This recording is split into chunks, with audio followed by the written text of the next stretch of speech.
Welcome to today's episode for people interested in the extraordinary, yet ancient and often long forgotten stuff. This is your host, Josef Schinwald from homebythebeach.com. And our guest today is Roy Coughlan. Hello, Roy. Hi, Joseph. Thanks for having me on the show. Yeah, it's a pleasure for me, really, because I was recently on your podcast and, I'm talking about like a real big truck or a big airplane, compared to my little car, my podcast. But it was a pleasure to talk with you. And I listened to our interview several times because you're just such a great host and ask such poignant questions.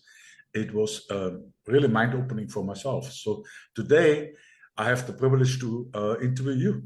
And the topic today is mindful podcasting. Now, to talk a little bit about my guest today, Roy Coughlan is a world-class podcast host, a podcast coach, podcast host also of 5 podcasts. But he's also a podcast coach, so he helps corporations and solopreneurs who want to establish a podcast. And he's helping people create successful podcasts. He has produced and edited over 800 shows and has interviewed a lot of famous people. And I don't want to mention their names now, but they're all go-to experts and authorities in their expertise. So having 5 podcasts that have all been in the top 5%, with 4 getting into the top 0.5% of international podcasts. So 4 are in the top 0.5% of international podcasts. And I say this because I have a podcast agency and I know what that means. I only target the best podcasts and I hardly get one which is a 0.5%. Maybe I got it a few times. Mostly the really top level podcasts, the top tier world-class podcasts, they're between 3 and 1%. So he has already 4 in the 0.5%, which is incredible. It is a legendary market, I would say. And that makes him the authority and go-to expert for podcast hosts for corporations, solopreneurs, of course. So let's, what are we talking about? Mindful podcasting. So Roy, tell us about yourself. How did it all get started with you? Your meditation journey, because you are like having this incredible podcast, I think, at least like 30 to 50,000 listeners each episode. And it's called Meditation Podcast, right? And so podcast, your journey, yes. So tell us about your meditation journey. How did it start? Because I like meditation also, as you know, from our interview. And meditation is kind of, you have to define it. You have to kind of explain it a little bit, what it means to you. What is your practice? How do you see it? What is it for you, right? Tell us a little bit about this, please. They actually cross over the meditation and the podcasting, because basically I've been a serial entrepreneur all my life. So I was, even at a young age, kind of 9, going out washing cars, at 11 delivering newspapers, cutting grass, buying and selling motorbikes and everything. So I was always kind of entrepreneurial. Then got into the business world in construction in Ireland, working for 2 companies. But the entrepreneurial bite was still in me, and ended up moving to Poland, doing a lot of real estate. And I was doing very well. I had a load of different companies. I was the CEO of, I'm not sure, at some stage I had up to 10 companies running.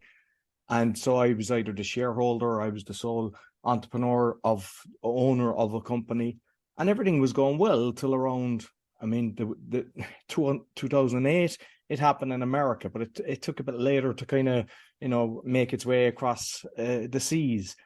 And a lot of the investors I was with started losing everything. And I'm talking about people that were worth like 10 million euro plus. I was the small boy in some of these syndicates, and I just assumed they were going to come right. So I started, some of my own companies were doing well because I was managing properties. I was doing a load of renovations. I was building apartments, building houses. And with a commercial property, I started putting in maybe 150 grand, 200,000 extra, thinking everything will come right. They'll get things sorted. And they didn't. And basically, when I wasn't able to pay stuff, because I was doing well, but at one stage I was covering too many different things. And instead of cutting the ties of a business that wasn't kind of supporting itself, I just assumed, it'll come right. But with the way the real estate market was working, is basically it was all orchestrated. This is something that kind of I've realized later, but they turned off the tap. So they were throwing money at people. So even a friend of mine, he's the vice dean in a university. His wife at the time was a solicitor. They already had one property and they were looking to buy another. They had a 50% down payment and they couldn't get a loan. So it meant they stopped giving people money to buy, which in turn meant people weren't able to buy our apartments.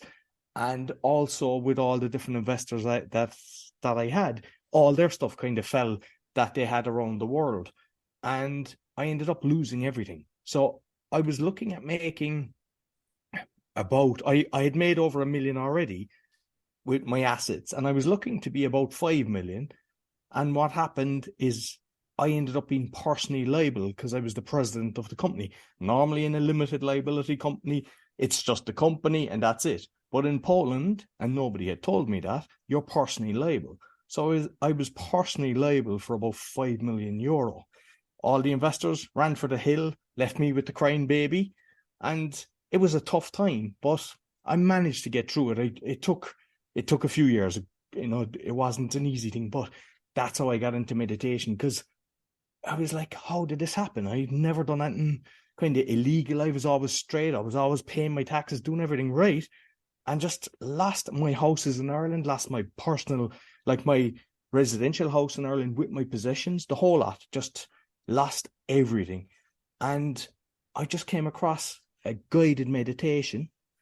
It was by Vishen Likiania of Mind Valley. And it's around a 22 minute meditation that he's guiding you through. And I think that was my saving grace, just listening to that the whole time. It was kind of like, you're not present. You're just in that moment listening to his meditation and not the noise or the panic of what's going on. And how that's important is millions of people actually go through this, not at my level. Sometimes people do it a bit more, but usually a lot of people are losing their house. And even now as well, there's a load of stuff international going on. And it's very hard to stay focused when things are going wrong. You're just in the negative. You're not thinking positive. Whereas when you start doing the meditation, you're just present. And it's like he's talking about, okay, think of what you enjoy in the morning, like the cup of coffee or something like that. So instead of not appreciating anything, you're kind of appreciating the small things in life and things that you're grateful for. But there was one that I thought was brilliant, and it was forgiveness. Because a lot of the companies and things that I'd done, it was because of other people that had made me lose a lot. And there's no point in having anger. And it was like going through a process of forgiveness. So I had to actually learn how to forgive these people. Small little things is easy to do. But when somebody has done something, like I had a builder that done a fraudulent on one of the buildings. I was building about 30 apartments and they didn't put in, the sewage. They basically built as much as they could to get as much money and didn't have everything proper, even though I had an inspector which didn't do his job properly. But so there was anger there for what they done. And it was just kind of, you're just giving forgiveness because you don't know their journey. So everybody, I kind of bring it back that a baby, you have unconditional love for a baby. Every baby is pure and beautiful. And it's external forces that are actually applied, whether it's alcoholic parent, abusive parent, or society, whatever happens, but something happens that changes that. And if you can kind of bring it back to that, then you actually can start forgiving. Because at the end of the day, when you're angry with somebody, he's not feeling it. They're just getting on with their life. It's you're feeling it. So, like I say, it's like the memory of pain poisons us. So you're poisoning your own cells with the anger that you've got for whether it's a spouse, whoever has hurt you in your life.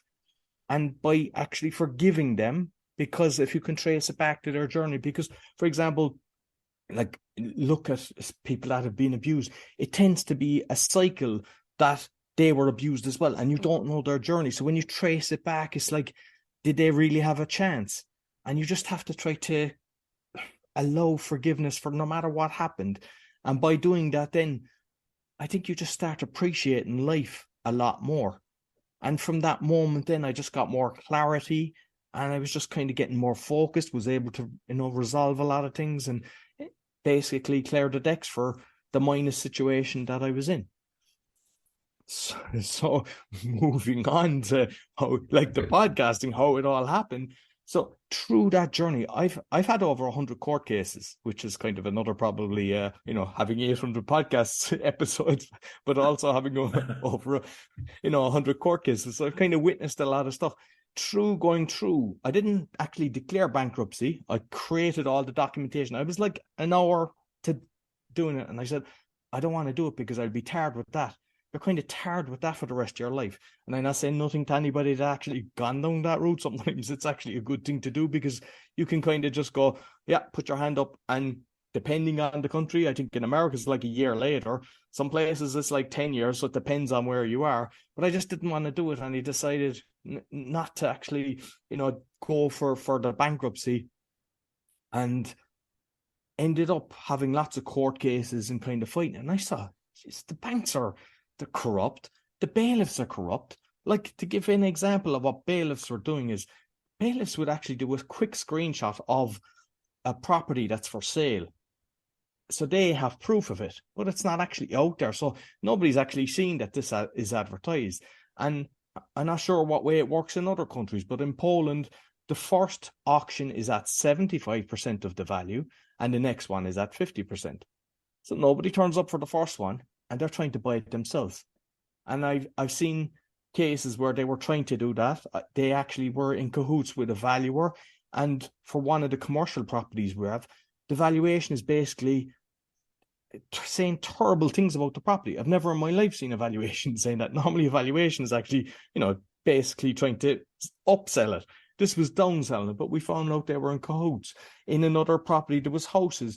The bailiffs bribed everybody in the room, and they had their own people buy the properties. So, like, when you're looking at this, and then I'm going into the courts in Ireland, I was in the High Court in Ireland, and I'm seeing, like, I should win with the information that I've got. And some of the judges, it's a weird situation in Ireland, because you've about 150 cases with one judge. And then the next time you're in the court, it's a different judge. So they don't really know what's going on. But you're fighting barristers, which are the high end of a solicitor. They're very expensive. And like, I was fighting on myself because I didn't have the money. I'd lost everything, so I had to defend myself. And I was seeing such corruption in there. I was like one woman said that, yeah, we hired KPMG to find out the interest, and we were overcharged 15,000 interest. And the judge says, when was that? 2003 years ago. Oh, you should have took it up with them then. Bang, rule in favor of the banks, plus interest, plus penalties. And this was going on the whole time. There was like a woman went in, she had a piece of paper, she was crying, shaking. My husband has died from distress and cancer. I don't know what to do. They just said, we're really sorry. It's an awful thing to happen.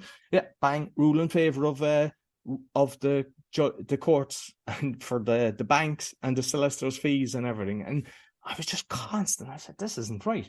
So some of the judges were kind of on my side, saying, hey, you're not responding to his affidavit.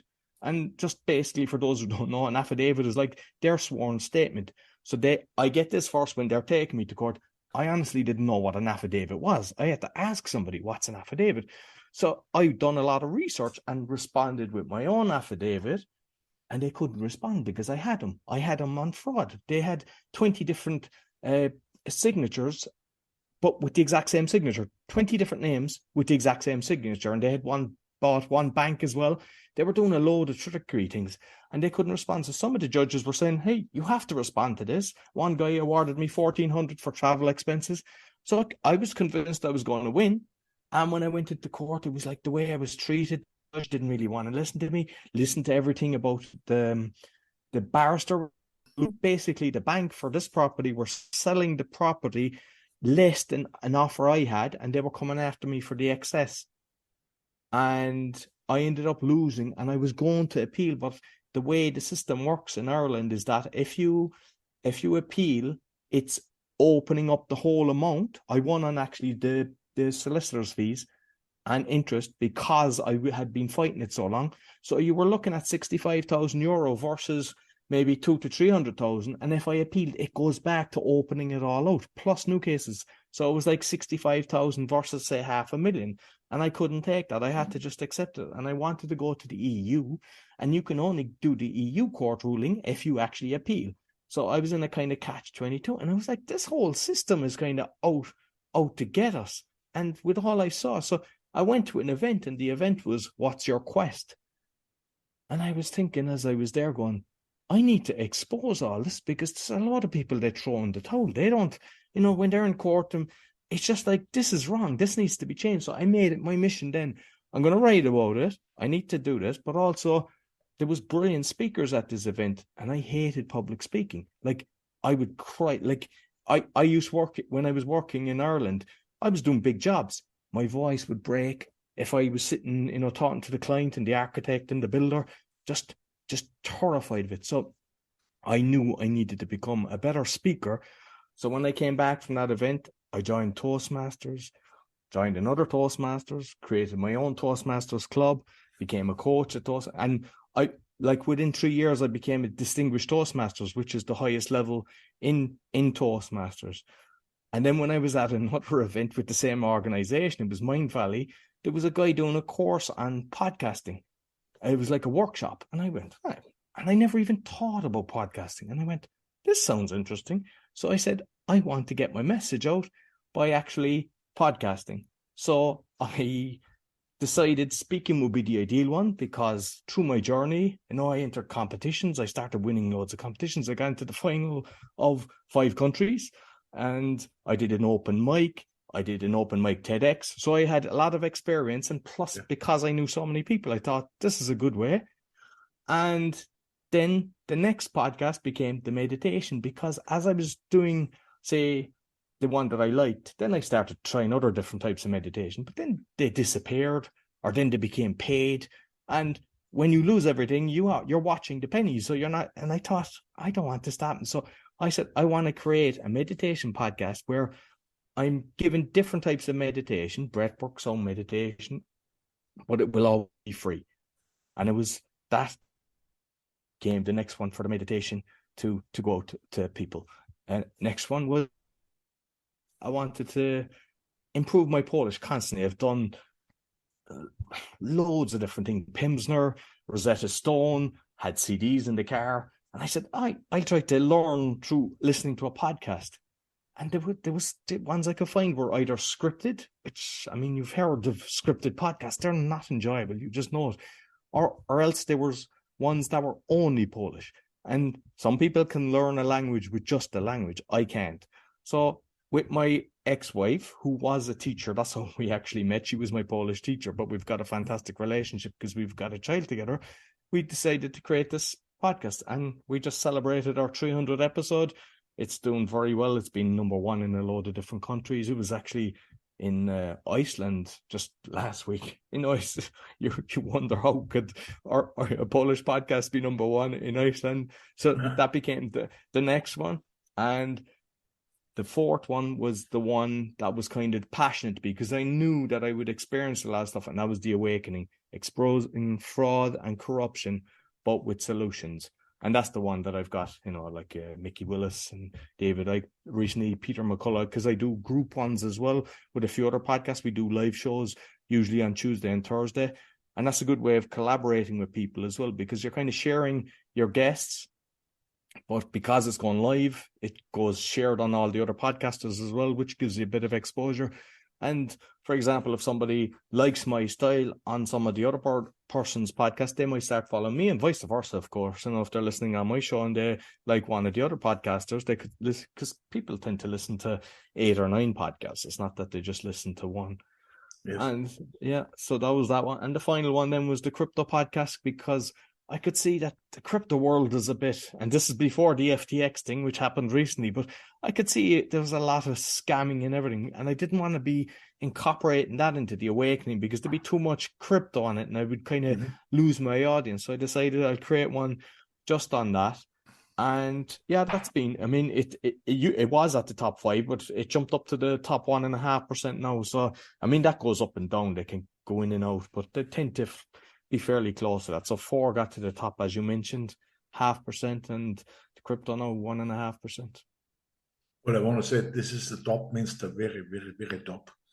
When you talk about 0.5, I mean, there are so many podcast hosts, they're famous, and they are like you, but they are in number 1 or 1.5 global rank. This is an algorithm taken from Apple Podcast and from various sources.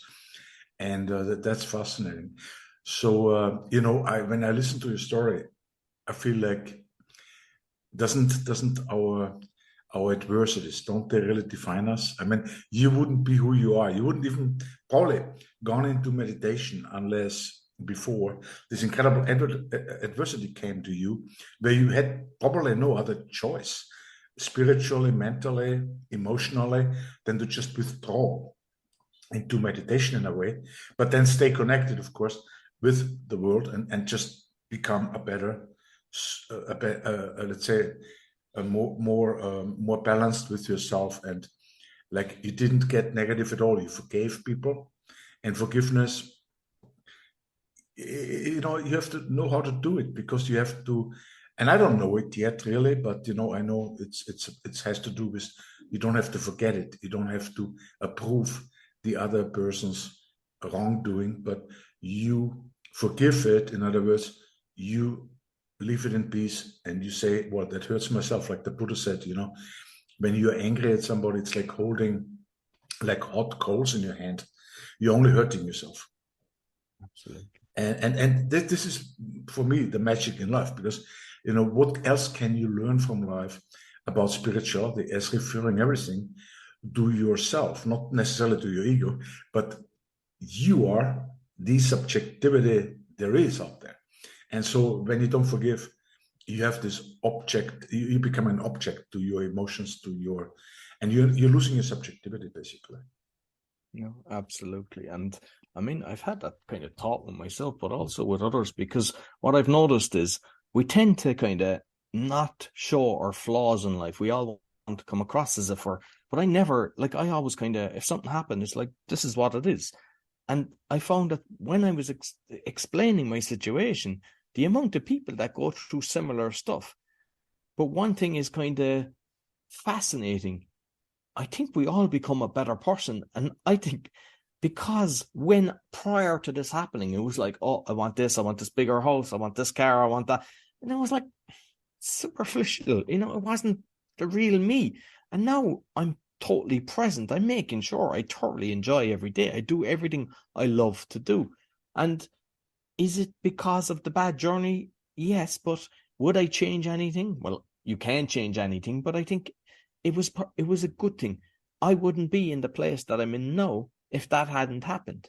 I'd have just kept growing and kept, building up and doing the bigger, the 100 development, probably 1,000 development. And it's like, what is it for? You're kind of, it wasn't always like, I just make sure that when I, like, with my youngest child, he's turning 9 in December. I just make sure that I'm like totally present with him. I make sure if I'm podcasting, I'm not podcasting when he's there. And I'm playing football with him. I'm laughing. I'm joking. I'm sitting down reading. I'm encouraging him to read. Like I love reading, so I read at least 100 books a year.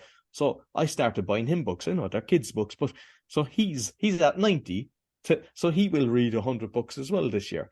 And I was just doing everything with him, and doing that with life. Like, for cooking, I love cooking, and I know I was listening to your previous episode with your guest, and he was talking about the the different cuisines, and it's like the same with me. I take my son shopping, and we're going around, okay, what we cook now, and we're discussing exactly what we're going to eat. A lot of people have problems with their children eating food.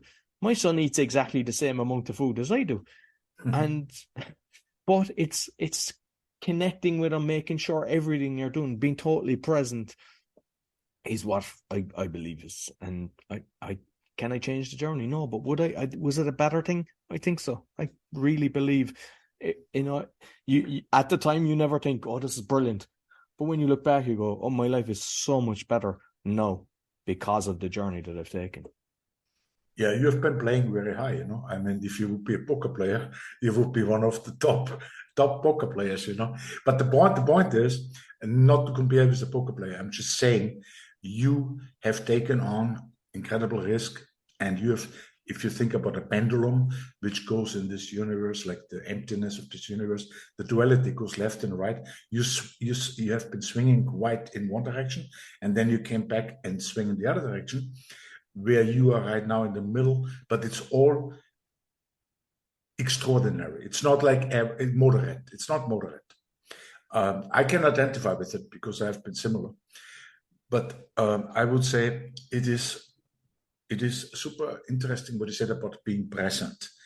Nowadays, the whole world talks about, there was Eckhart and all this, the power of now, and the now, like according to Dalai Lama, is based on the absolute relativity, as they say in Tibetan Buddhism, of the absolute relativity of all dualities. So if you have a past and a future, which you do in your mind as an abstraction, and you have it also some kind as an experience, it's not like it doesn't exist. It exists in a sense.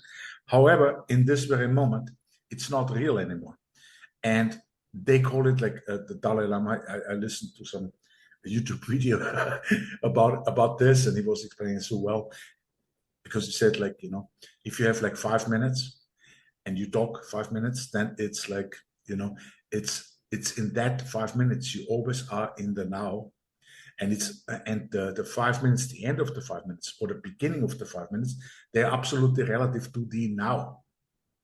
So you could have a whole hour talking, or you could have a whole day, or you could talk a whole week. It will always relate the past and the future, absolutely relative to that present moment, which you experience while you're living in this time.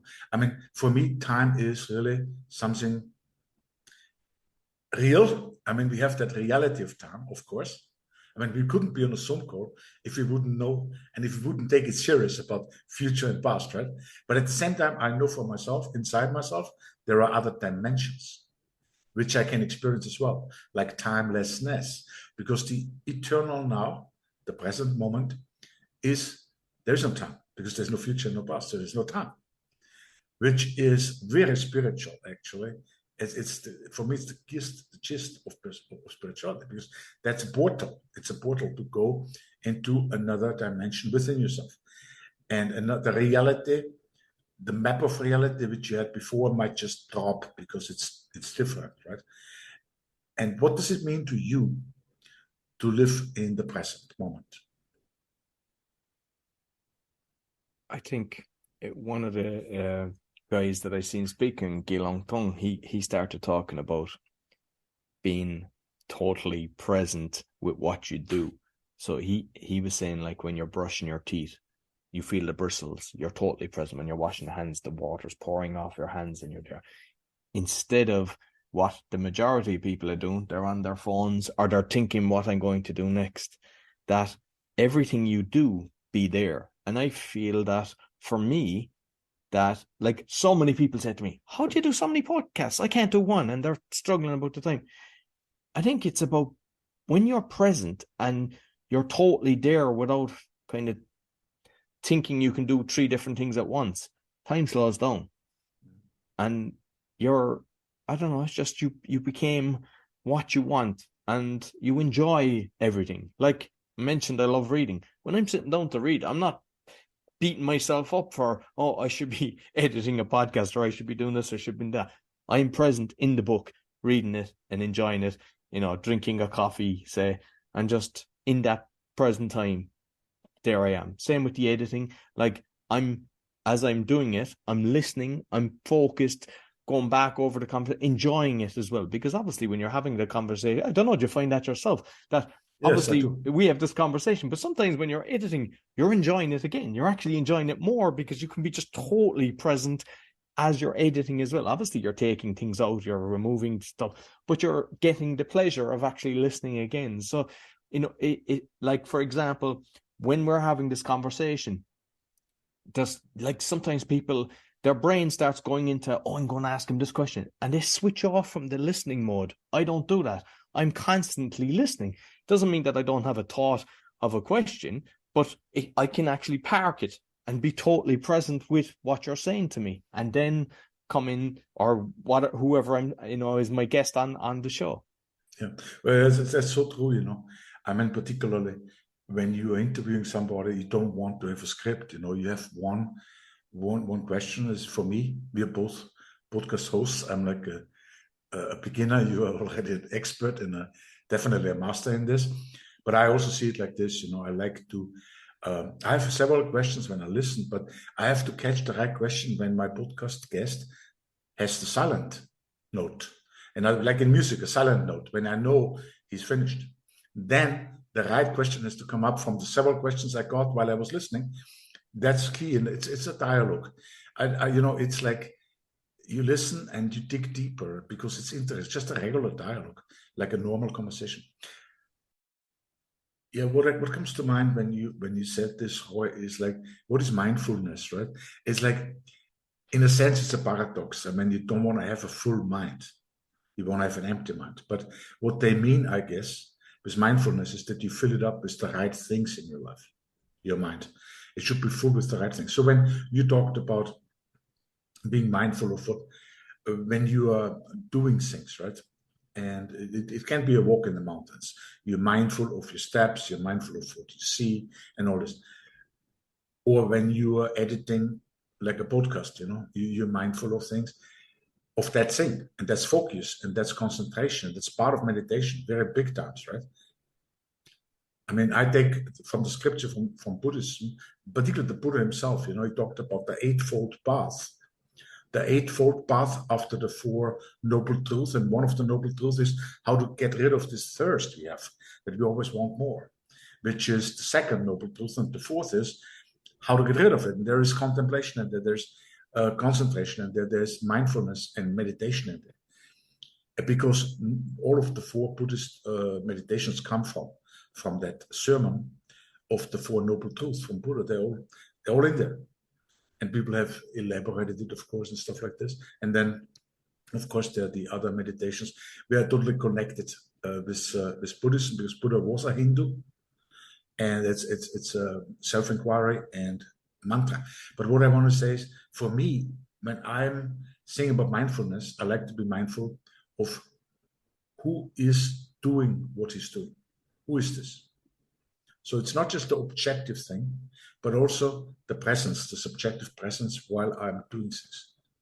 That I like to fill my mind with this. But ultimately, I believe that the mind, like in spirituality, is compared often by certain sages and even modern philosophers, like Ellen Watts, and sages like, China. I don't want to even start with the names.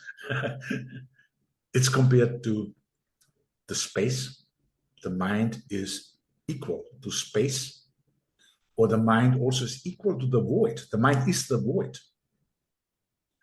And that fascinates me, because when you have this understanding of your mind, and again, you have to basically define mind, because in other traditions, mind means something different than in Buddhism. There is only this one big mind, right? And it's fascinating to me that we are this void. We don't have to be afraid of. We're not separated from it. But in this void and emptiness of the mind, the space, is all the dualities, which makes this life possible. But the dualities, for humans at least, they give us problems, because as we talked before, we go to one direction, the other one, we go to the extremes. And again, even though I'm not a Buddhist, of course, I'm not anything, but I love to learn. And I think I like a Buddhist almost, Many times I think so. I must be a Buddhist the way I think, But I like Hinduism, I like Taoism, all this, Christianity, all of it. But I want to say, it's like the Buddha also said clearly in one of his sermons, that the middle way is to avoid the extremes. So I love also, like you, I love my adversities in life that define me. I cannot change them, as you said, but I don't want to change them because I wouldn't know who I am. But they're terrible. And you have had terrible experiences. I mean, I just listened to your story. Amazing, But mine are pretty bad also. But then you are defined by it, and you are going into this duality which exists in your mind only, and it's the void. But that's where the cosmic play, like the Hindus would say, the cosmic divine play, which is called lila, happens. Otherwise, there's no action. So even when I think about meditation, and I really don't want to talk too much because this is about you, not about me, but I just want to say this quickly.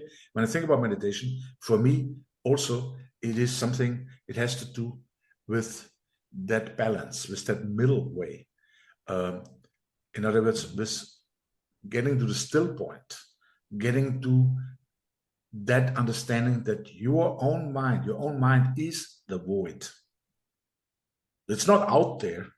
It's all subjective, It's you are everything and you're nothing. So that's where you get the still point. And it becomes relative, like you said, it's you want the car and you want this, and that's all beautiful. We should all have a lot of things because really it is all abundant in life. But I think what the message is from meditation, in other words, what the message is from meditation, look what you have. Look what you have. You have more than the emperors had in the past. I mean, they had to ride on their horses with their team to get this reversed from the excommunication. They had to go from northern Germany all the way to Rome. Several times.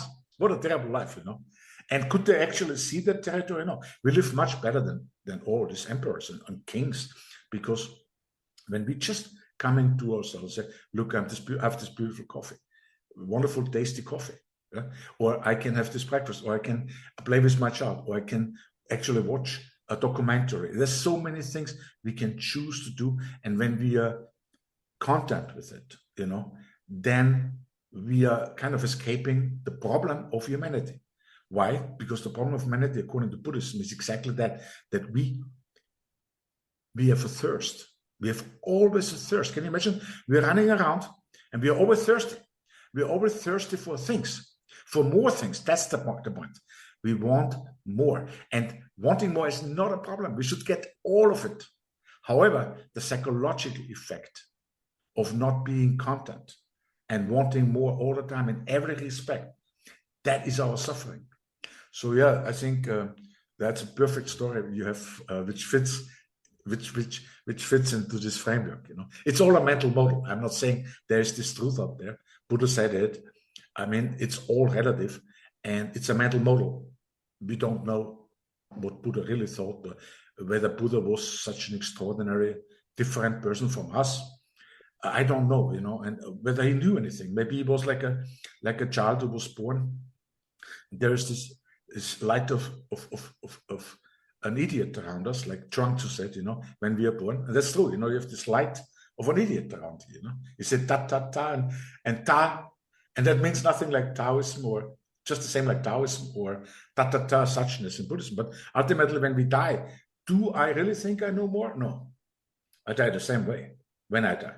Because it was super interesting to explore everything. It was fascinating. But when I die, when I'm there, I might not know more than when I was born. Maybe it's not even necessary. It's a mystery. It's the mystery.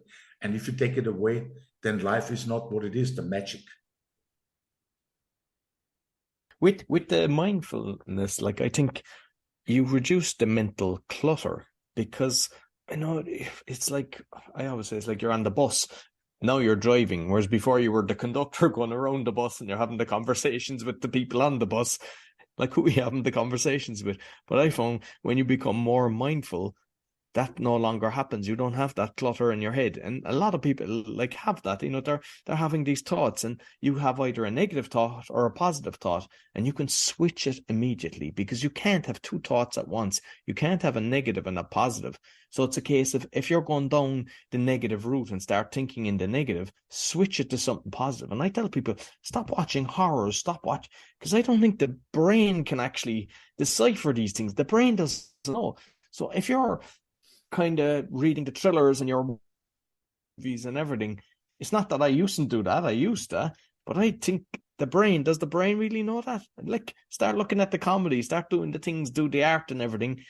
And if you feel you're going down the doom and gloom mode, just switch it. What do you love? Just make a change, make a shift, and you become conscious of when you're actually, going into a negative point, a negative thought. It doesn't mean that you get to this place of happiness and you're running through the fields dancing and you never have a negative. Everybody, you're hit with life. Life has curveballs. You don't know what's around the corner with what's happened in the last few years. You're hit with curveballs. You just have to, how you react to everything. And don't let it get you, because when you're letting it get you, you're putting it into you. If some politician or somebody out there is annoying you, by being so angry, are you actually serving yourself best? If you've got a family, like, are you not best to actually be the best person that you are, so you're having that ripple effect in your household, so that the people and your children actually see how to be a better human, which in turn makes them do the same, and the people surrounding them? And I think that's more important than, Yeah, it's like putting the brakes on a little bit, because exactly. we are so driven by the objectified world. First you are born. When you are born, then you are already in a duality, because there is you, there's the world out there. But that duality is a good thing. It's like the external and the internal, they imply each other. But you are subjective. That's what we often forget. Even though you cannot exist without the external world, when you're born, you cannot, because you couldn't breathe. You would have no light, the sun, and on and on and on. You couldn't live without it, but you still, and everybody is. That there are dimensions in thinking. They're just different, and they're, for me, closer to reality than what we usually take as accepted or as a fact. But it's that when you think that way, that you are the subjective presence, and everybody's like this. You always have to say that, because we are all the same. We actually are subjectively experiencing the one consciousness, in my view, and not just humans. I mean, animals and trees and plants. I believe there's all some consciousness, maybe even more. Who knows? Like, if you've read the book The Hidden Life of Trees, it's a fascinating book, and it tells you how they're actually all connected. It's like the Internet of Things. So the whole system is connected. Exactly, in concrete terms. So when you talk about meditation, what does it mean to you? What is your actual practice? You do a lot of breath work. I know. I listened to some episodes on your podcast, meditation podcast. I believe it's definitely one of the biggest podcasts out there, lots of downloads. So, and you do frequencies, and I see lots of interviews there, but you're working even like, you have Tibetan, Buddhist notions like time travel in there, and things like this, right? So what is your practice? What do you practice in meditation? What is meditation for you? After I kind of done let's call it the 6 phase, then I created my own one, because, sometimes you don't have the 20 odd minutes, and reducing it. When I was going to these different events, I learned breathwork. So there was like breathwork facilitators, but you're like tripping basically, because as I've had a lot of guests on talking about it, and one guest was saying he thinks it's actually not good for you, and listening to it, I was thinking, maybe not. But I mean, I go into serious visualizations, colorful visualizations, looking at that. But being at these events, there's some people through the breathwork release trauma. So perhaps they were abused or something. It resurfaces. It doesn't mean that it's a bad thing. It's like, no, this is free for them, and they become, they can move on from that. But like sometimes there's people creating breathwork courses that aren't really done by a proper facilitator. So I think you have to be careful with the breathwork, because if there is something that's deep down that you perhaps aren't aware of and it surfaces up, it's nice to have somebody with you when you do it. Like with the different ones I've done so many different types of breathwork, but I think no, I don't need to do that. It's not that if I go to an event, will I sit down and do a breathwork session? Of course I will, because I kind of enjoy it. But I find that I take the time to breathe. That I'm just, in the morning, I don't jump out of bed. I don't set an alarm clock. I just wake up when I wake up. And I just kind of lie there and I'm just totally kind of present. And I'm like, how would I like my day to actually be? And I'm kind of visualizing my day. And I think by doing that, you're setting the intention of what you want to do. It's like, oh, I'd like to do this now, this. And it tends to kind of work its way out. And like, say, with the breath work, I had, because you're probably familiar with Wim Hof. I was lucky enough to actually meet Wim Hof, lovely, lovely guy. And when I was in Jamaica, they done an ice bath. So I done the ice bath in Jamaica, but it's grand in Jamaica because when you come out of the ice bath, you were in about 30 degrees and that's a different scenario. But they do it in Poland where it's, you go into the lakes. And a friend of mine asked me to do it and I was kind of, and it was minus 10 centigrade and there was a wind factor. And she started talking to me as I was going into the water. And I think only for that, I'd ran out and never tried it again, but I just kind of stayed focused and was totally, are we really breathing? I found that, you're just conscious of your breathing, which is getting your body kind of accustomed to the cold water, but you're becoming totally present as well. So do we need to go into really deep breath work to be doing that? I don't think so. I think like if you're just walking or cycling, you're just in through your nose, out through your mouth, and just, just being calm. And if you feel you're getting a bit, like I got a puncture recently, and just 2 weeks ago, and I hadn't got a puncture for ages. And I wasn't sure. So this is strange. Like, so I just pulled in I have a puncture, so I tried to fix it. The spanner thing snapped, so I had one of the bolts open, and that snapped, so I couldn't actually open the thing. The jack underneath the car, because I've got a Citroen, dropped down and smashed that as well. And I was just totally enjoying it. It was like the previous me would have probably freaked out over something like that and been annoyed. And I think just by being calm with your breathing and just not worrying about things like that don't annoy you. You just go, it is what it is, and just move on. And sometimes you could have a great conversation with somebody because of the circumstances that you're in. Whereas a lot of the times people are freaking out. Like I've been in supermarket recently and somebody had some issue at the start. And the people in front of me, one was freaking out and just grabs her stuff and goes to another aisle. And the other one in front of her was just cursing and cursing. And I'm there with my son just chilled. It is what it is. And I think you have to, it's same if there's a traffic jam or anything, I can have a book in the car or I can have something, but don't be, because you're putting it into yourself. There's so many situations in the world like that. You just chill. Yes. Because when you're like that, you're not, life is just better. Yeah, we talked about it similarly on your podcast, my interview, and I talked about the farmer story, the Chinese farmer, right? Exactly, because it's equanimity, right? Equanimity. But now I just remember another one, and it's a real good one.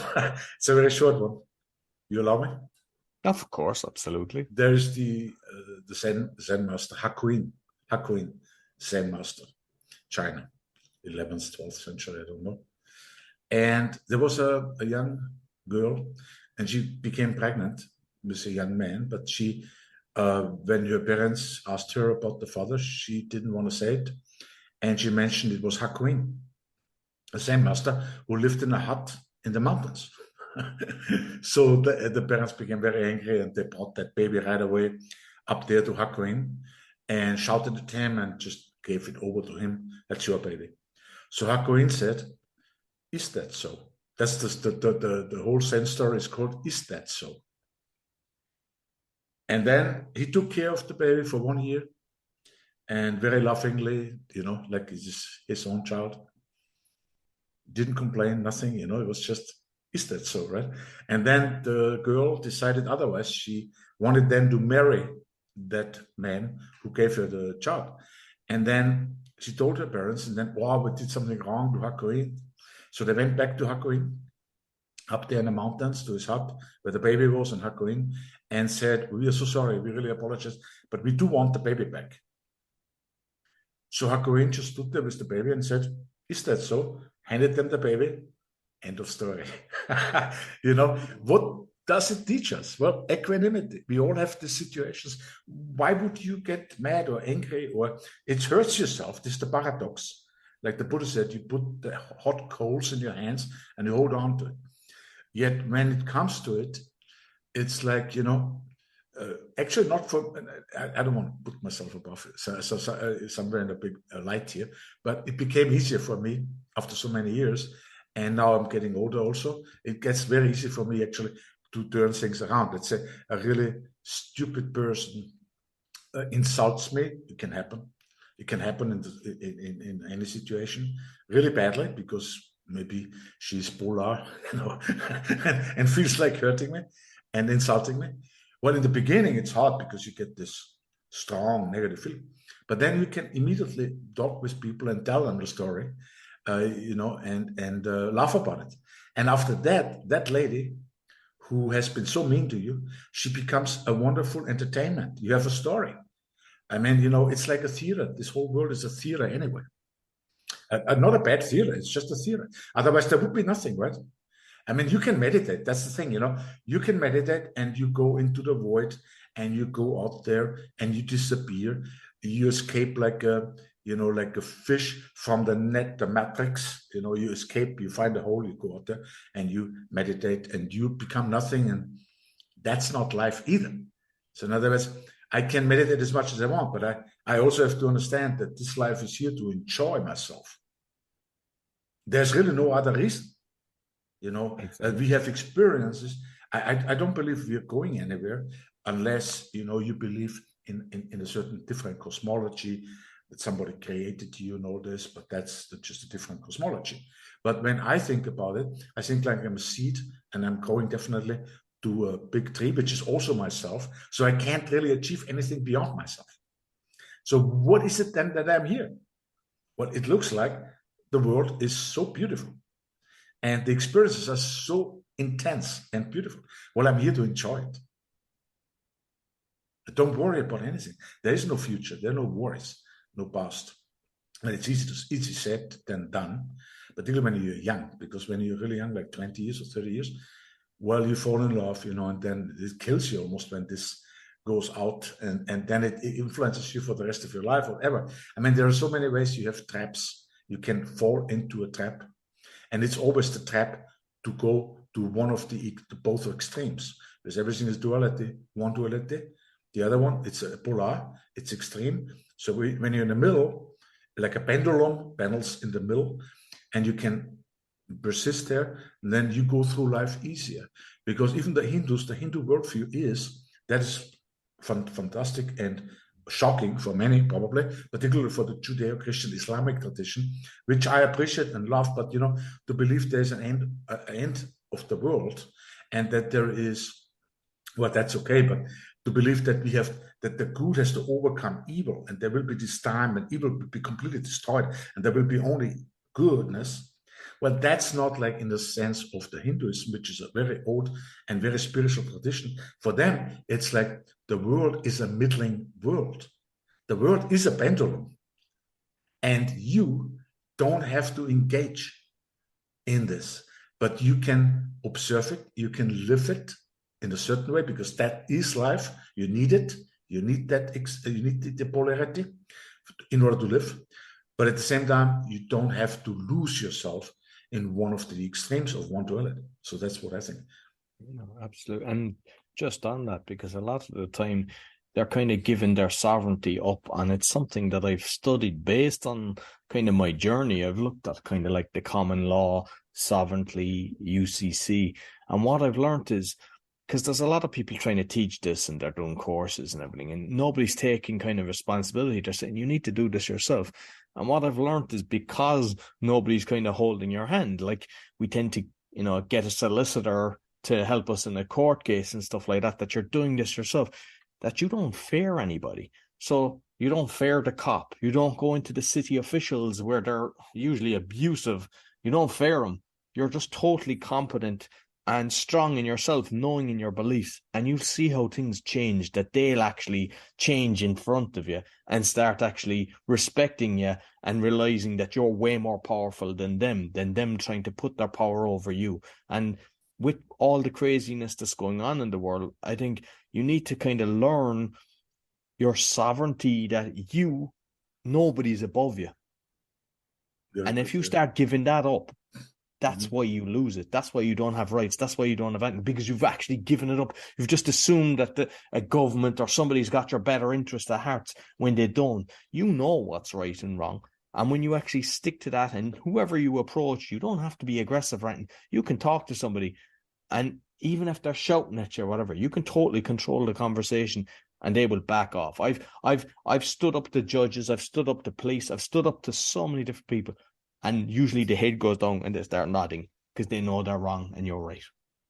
Amazing. Yeah, I think this was very interesting. I think also that like the main tool for manipulation in the history has always been fear. Religions. What could religions harm you if they couldn't exploit the fear of death? But there is no fear if you go into meditation. You become fearless. But with fear, you can, all the scams out there. A scam, somebody calls you and says, well, your identity was stolen, Somebody, you have to investigate. Show me your bank account, whatever. And a scam, it's all based on fear. And religion, religions in particular. I like spirituality, but it has nothing to do with religion. So I believe I can learn from religions, but my spirituality has nothing to do with religion. Religion is actually a distraction for me when it comes to my spirituality, my subjectivity, my subjective presence. And I think it's very important to know one thing, that with fear, that's where the ignorance and the stupidity comes in.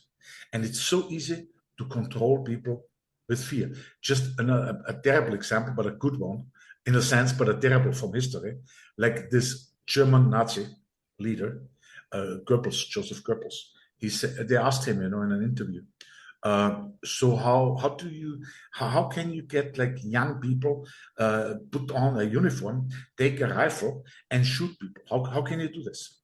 He said, that's easy. He said, that's easy. You just tell them that the other nation is attacking your nation. Then they do it. That's a big lie, and it's a fear. So that's what we humans have to be careful of. The fear can come from anywhere. And this is not the truth. The fear is not the truth. That is a manipulation, There's a certain fear, of course. You don't want to run into a bus. But when it's exaggerated, it's definitely harming you. And I think our natural state is not to worry, not to be afraid of anything, our natural state, right? And not to be attached to the past either. It's a nice memory. Everything has two senses, I love my past, has a nice memory, but I don't want to live it. I want to live in the present. And so this is I really think we would have to go to the last question here. So you have basically a business podcast like crypto. You have several spirituality podcasts like Awakening and the Meditation podcast. And then you, of course, have the language podcast and other ones still, altogether 5. And you're a podcast host. Tell us more about how you get such a big audience for each of your podcasts. That interests a few people, I think, here, me included. I think a lot of the time people are kind of looking for what is the secret sauce with podcasting. They think that if I do this, I'll actually get to, get 100,000 downloads or whatever it is. I think the most important thing is to have a brilliant interview. because that in itself is the most important for marketing. Because when you have a great interview, like, you prepared well for this. I could see that. I mean, and, we've had a fantastic conversation on my one as well. Like, you are a very good podcasting host, and you're also like, you edit the podcast. There's so many people don't. They just throw it out there as it is and go, it'll be grand. It's okay if you're having a podcast that's from a live show and it's all right. Or perhaps there's no pause fillers or whatever, and you've decided, listen, we're going to put this out there as a live one. But the most important thing is quality for your listeners, because a listener then will share it. And it's just a case of, don't beat yourself up. Like I said to people, if you have 30 people in a room listening to you when you're just having the conversation, would you be happy? Of course you would. But yet when it's on a podcast, we want to get 100,000 or we want to get 1 million. Or we want to be like the Joe Rogans. And it's like, I believe that if you can touch one person with a conversation and you can help one person, would you have that conversation? And I say, absolutely. And I believe you would be the same. And when you go with that attitude, I think it just it works. Like, is there tricks for kind of doing other things? Reels, yes. Like, I see, am I doing everything? No, but I know what I should be doing because it's a time kind of thing. But like, you can do the YouTube Reels, which will help. You can take snippets from your podcast and put it out, like Instagram, different things like that. I know somebody who's using TikTok, so they're using TikTok just for their podcasting, and they're getting very good results. They're in Poland. I think they're like one of the top 1 or 2 from podcasting using TikTok. You can try all these different things, but at the end of the day, love what you're doing and be consistent as well, because sometimes we're kind of haphazard. Like, my most consistent podcast is the Polish one, because Monday and Wednesday, the odd time it might slip a day, but it's like 95% of the time, Monday, Wednesday, episode goes out. I put it on BitChute, then I put it on YouTube.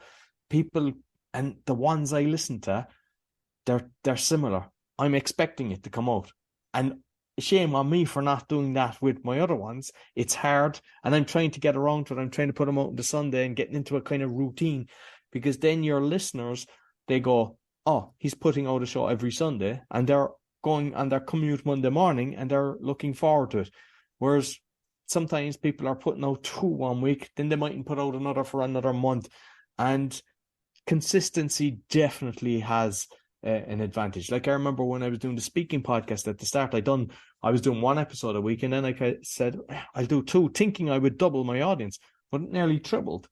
It made a massive difference. Yeah. So sometimes, and I know some people are doing 1 a day, but if you want to do the preparation and everything, so like, there's some platforms out there where you can get it, and like, there's people like yourself with the service of actually providing good guests, you actually make it easy as well, because you're bringing decent guests and you're giving a few kind of worksheet and total details of the person, and that helps as well, because when I've got the right details of who I'm interviewing, it helps me to research and do the work, but it's all there for me. I'm not actually having to do a search for the person. You've given it to me to make my life easier.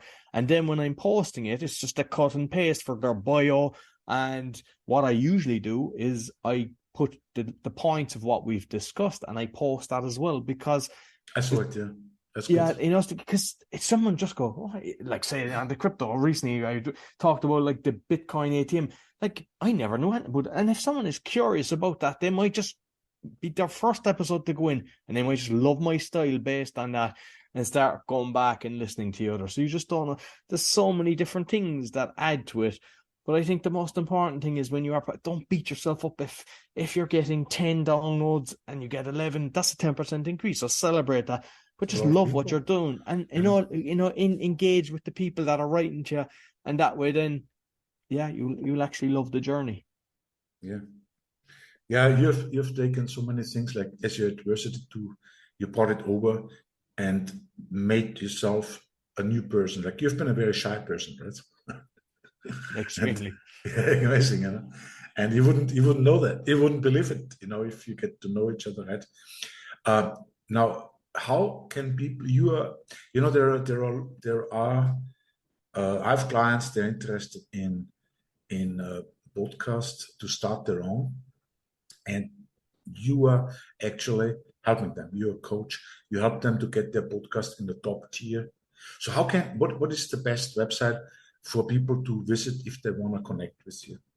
Well, with the if they want to do the podcasting, is bestpodcastingcoach.org, and I've got an online course there. There's also a webinar, so if you want to just come in and just get a bit of taste of my style, and then there's different kind of types of coursing. And if you want to listen to any of my podcasts, everything, both audio and video, is on bio.link/podcaster. Can you repeat this? I have it actually here, but if you repeat it for the audience. Yeah, so bio.link/podcaster will show you everywhere where all my podcasts, both audio and video. And for the coaching, which I think is on that one as well, is bestpodcastcoach.org. Yes, I saw it before. It's there, exactly. It will be in the show notes. So I think it's time to close our conversation. It was fantastic. Thank you so much, Roy, for having been on the show. It was a real pleasure and learning experience. And thank you, my dear listeners, for joining us today. So this is your host, Josef Schinwald. Thank you, and goodbye until we meet again.